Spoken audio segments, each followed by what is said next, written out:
Hey, this is FlyWire on the road update. Well, technically I'm not on the road anymore, but this is an update on the trip home, bringing the Husky home, so stick with us on FlyWire.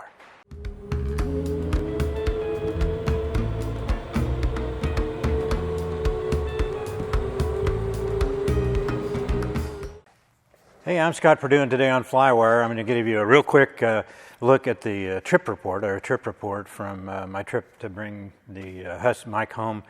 I'm going to call it Mike, 262 Alpha Mike. I'm going to talk about the trip home from Idaho to Texas. And I shot a whole bunch of little video. Got a caveat here is I didn't bring all my good cameras and mounts because well, I didn't know where to put them, and traveling pretty light, I wasn't sure, I wouldn't want to carry them and stuff, so all I had was the iPhone. So this is a classic minimalist kind of Juan Brown trip, so we'll see how it goes, but I took a whole bunch of short videos of different stuff that I saw, so let's get to it. I am here at Wendover, Utah. It's a pretty historic base. This is where the Enola Gay, the B-29, and that group practiced how to drop an atomic bomb before they went to Japan. And to do that, for real, they practiced out here. It was really in the middle of nowhere back then. It's pretty close to that right now. This is Hangar 1 right here. And there's the tower and the ops building. They got a really cool museum in there. You should come and check it out. So it's a Husky. Well, I've been having a Jones for a Husky for a couple of years and was really been looking hot for one since I sold my Skywagon. And it's been hard to find, but I found one in Boise and I'm flying it back now.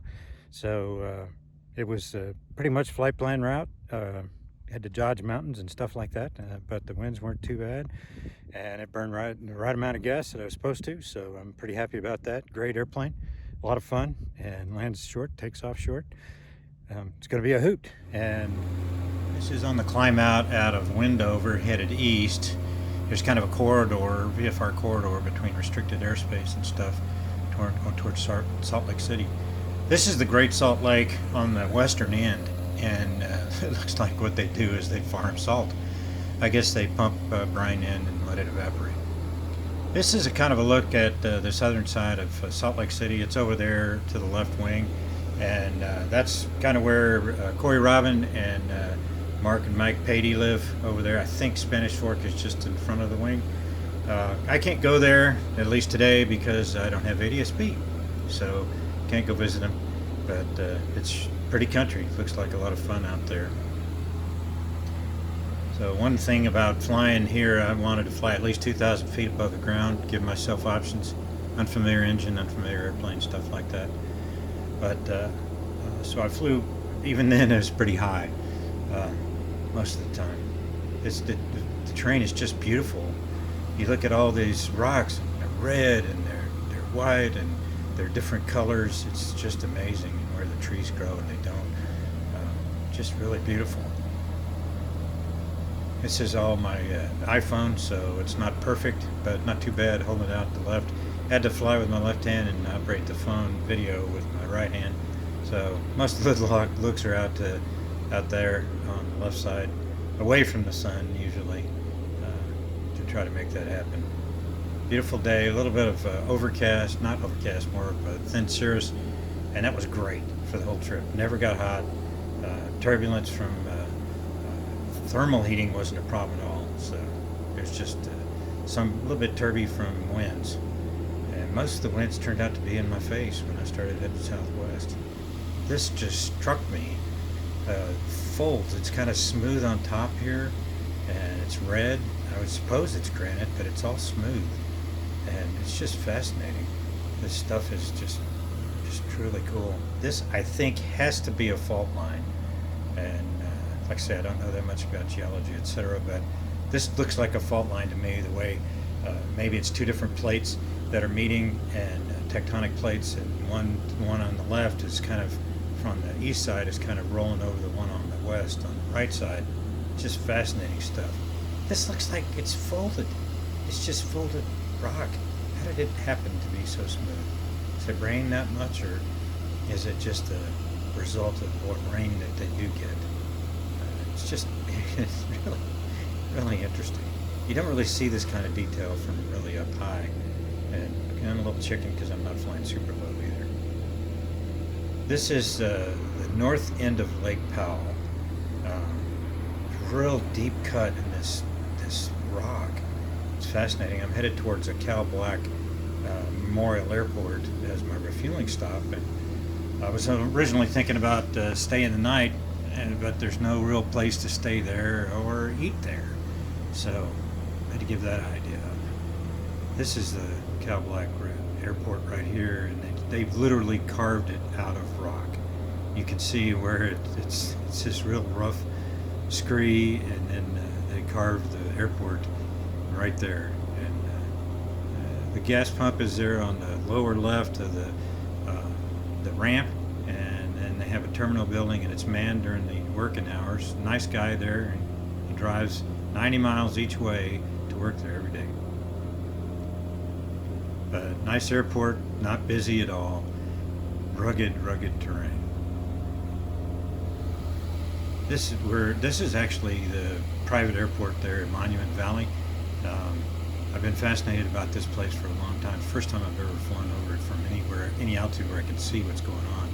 But it's really beautiful. And up in that valley there, on the far end of the airport to the right, there's a whole bunch of houses and stuff like that. It's very interesting. I guess that's where the resort is. It's just absolutely stunning. These things sticking up out of the flat desert terrain. How did that happen? What kind of rock differential? What kind of erosion? It's just fascinating. Be careful taking off to the southwest on that one. So when I see all these buttes, I think of how many westerns were filmed right here. I mean, this place must exist, the settlements, etc., for all the westerns that were shot here over time. But it's really pretty. You sure don't see this from 30,000 feet. So this is the way to see it. Of course, the Bonanza's not going to fly 30 either, but I'm going to be in the high, then the low 10s, and you're not going to see it that well in that altitude either. Beautiful skies, lots of blue. I guess they call it cornflower blue. It's real pretty. This is a little bit south east of Monument Valley, and it's a real deep cut canyon. I don't know if you can really get a feel for how narrow that is, but it's a couple hundred yards across at its widest down there, and you can see it's most of the time it's in shade. And there's a couple of, when you're at the bottom, and there's a couple of interesting places I saw when you look straight down. So there's people in there, but and it's got to be cooler. Very interesting. This is Across the Desert's Bare Man. That's from that song, if you've ever heard it before. That's what this is, Bare Desert. All right, I'm here in Gallup, New Mexico. Made it a little bit before sundown. Wanted to get a little bit further, but winds were pretty good for me today. But I think we made it pretty far. I think it's 5.5, 6 hours, something like that from Boise. It's not too bad. Gallup's a nice airport. Very friendly, real friendly people. So tomorrow, make it home. The adventure begins. Well, it's dawn here in Gallup, and it's time to hit the road, head for Texas. So 37 degrees, a little bit chilly, but airplane's all fueled up, oil's good, pre-flight's good, so weather looks pretty calm. I think we'll take off and head east. So here we are headed east. I did a couple of laps over the airport to climb, because Gallup's actually 6,500 feet, is pretty high. And climbing to the east into the sun, it was just really pretty. But didn't have a lot of ground clearance, even though I'm climbing up to 9,500. This is an interesting terrain. I mean, you fly in the east and there's a lot of trees. Here there's some trees, but there's mostly just terrain. It's really pretty though. There's a solar farm. This is in Texas now, so I thought this was pretty interesting to see. So what I did was I flew probably the majority of my time at about 9,500, a little bit at a time at 11.5 or 7.5, and at 9,500 I was indicating about 113 to 115 miles an hour, which trued out at 133 miles an hour, which not shabby. This struck me as Pac-Man eating the crop circles. I guess that dates me, but that's Pac-Man up there in the upper right. There's more crop circles on the left, and right there's Mickey Mouse.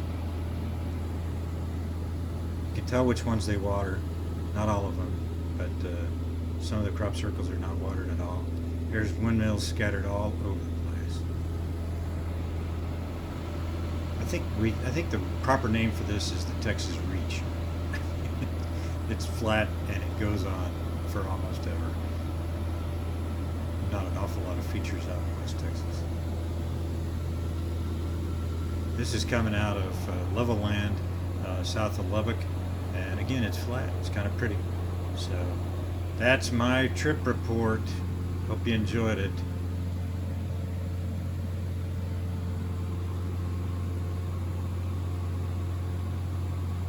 So there you have it. That's my trip report from bringing the mic home from Idaho to Texas. Took 2 days, and I saw some incredibly beautiful terrain. I think I mentioned it in my voiceover there on some of this stuff that it really got me thinking about geology and wish I knew something more about it. I mean, how did all that stuff happen?